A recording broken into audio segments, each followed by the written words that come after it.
Good morning, student. Today we will discuss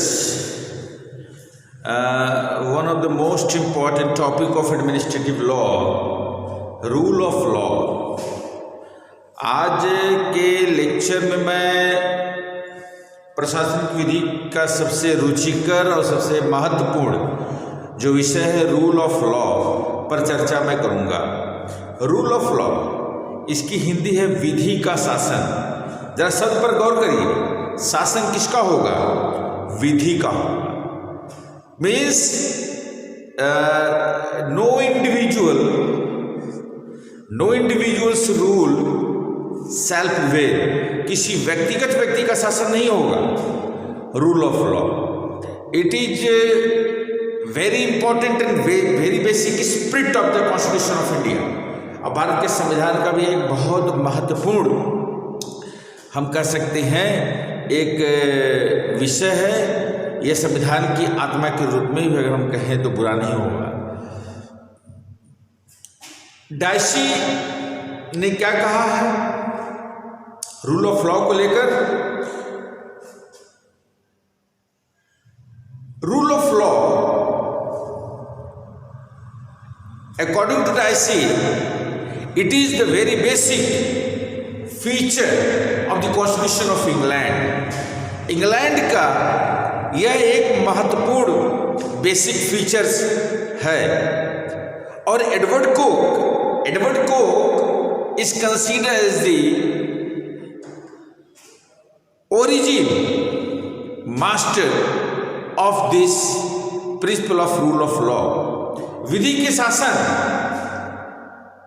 के जन्मदाता Edward Coke को माना जाता है। एडवर्ड कोक ने कहा है कि according to rule of law, as per the spirit of rule of law,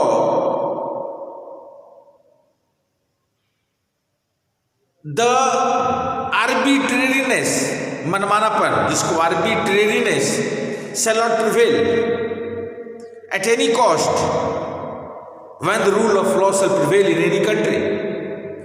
जब किसी देश में विधि का शासन रहेगा, वहां पर मनमाने के कहीं कोई गुंजाइश नहीं रहेगी। मनमानेपन को कहीं भी किसी भी स्थिति में स्वीकार नहीं किया जाएगा। स्वेच्छाचारिता, मनमानापन, भ्रष्टाचार,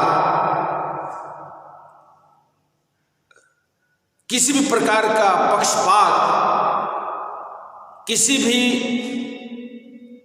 स्थिति और अवस्था को लेते हुए जो पक्षपात की बात हम करते हैं, वह पक्षपात भी रूल ऑफ लॉ के तहत मान्य नहीं है।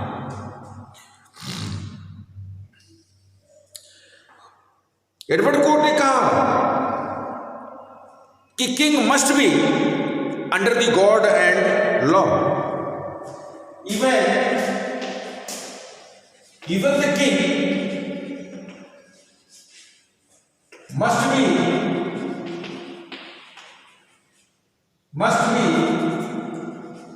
under God and law। राजा को भी ईश्वर या कानून के अधीनस्थ रहना चाहिए या रहना होगा, ऐसी बात एडवर्ड कोक कहते हैं। भगवान और कानून एक है। God and law is same because no one is above law according to rule of law. कानून के अनुसार, विधि के शासन के तहत कोई भी व्यक्ति विधि के ऊपर नहीं होगा। No one is above law.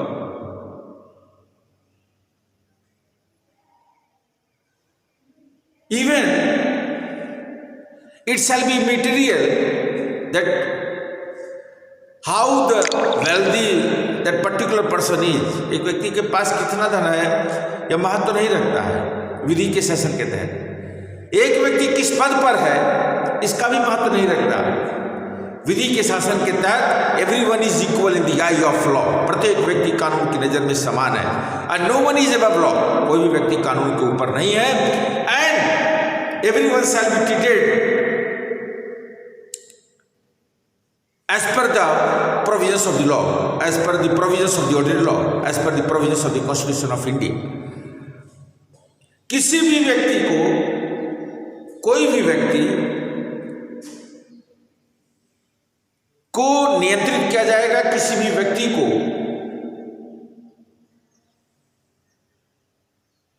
Treat किया जाएगा अकॉर्डिंग टू लॉ, विधि के अनुसार ट्रीट किया जाएगा. His or her conduct shall be considered as per the provisions of the law of the land. कौन सा कानून, कानून के तहत ही उसका हर चीज की परीक्षण होगा, कानून के तहत ही परीक्षण होगा और कानून के अनुसार ही हर स्थिति को तय किया जाएगा. उनका कहना था supremacy of law, supremacy of law, supremacy,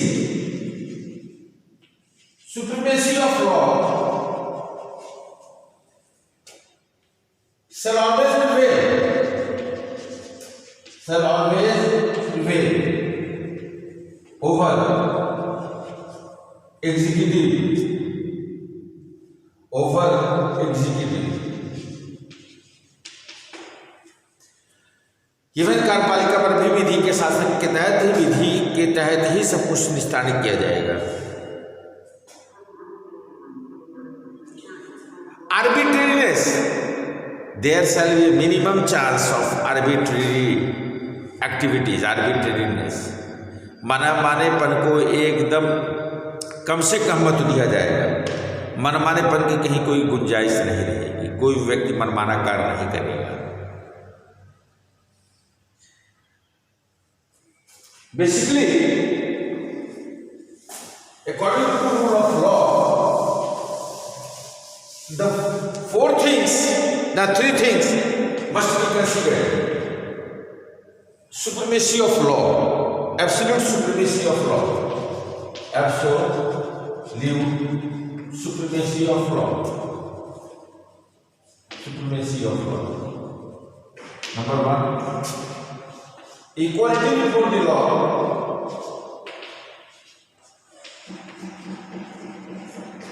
equality before the law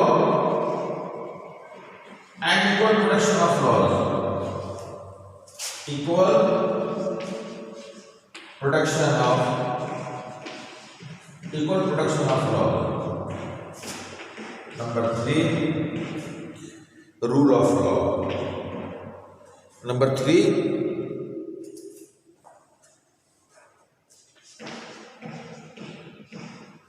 absence of arbitrariness. Means these are the important heads of rule of law. According to rule of law, law shall always be the supreme.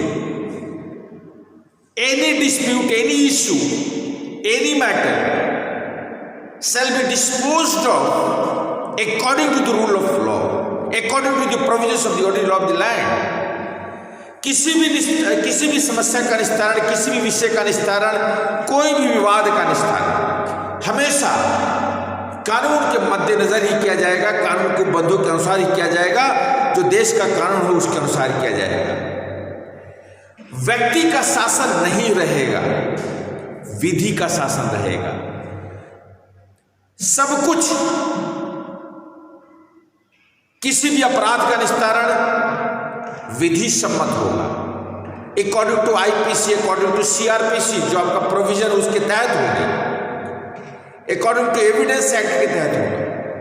मेरे कहने का अर्थ rule of law, कि rule of law, जैसा कि आप भारत के संविधान को भी देखेंगे, भारत के संविधान की बहुत ही महत्वपूर्ण we can say the principles है, सिद्धांत है, संविधान का महत्वपूर्ण सिद्धांत है रूल ऑफ लॉ.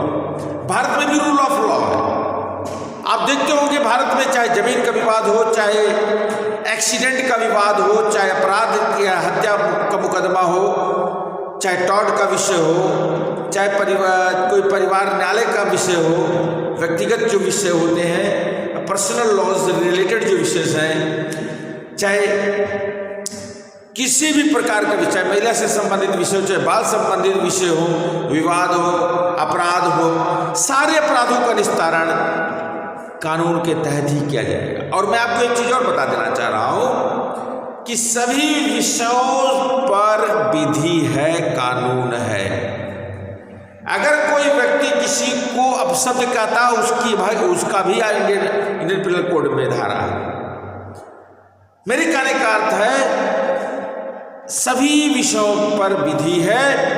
यदि कहीं कोई विवाद होता है, कहीं कोई अपराध होता है, कहीं कोई समस्या आती है, किसी भी प्रकार का डिस्प्यूट होता है, तो सबका निस्तारण उस विधि के तहत होगा, उस विषय से संबंधित विधि के तहत होगा जो विधि अस्तित्व में है। कोई व्यक्ति विशेष उसका निस्तारण नहीं करेगा। यही rule of law. Always law shall be the supreme, हमेशा ऊपर रहेगा, कानून हमेशा ऊपर रहेगा। And according to the law of the land the matter shall be disposed of. Number 1, equality before the law. मेरा कानून कहता है, रूल ऑफ लॉ कहता है इक्वालिटी, सबके सब लोग समान रहे। Equality before the law, in the eye of law everyone is equal, irrespective of caste, creed, religion, sex, place of birth.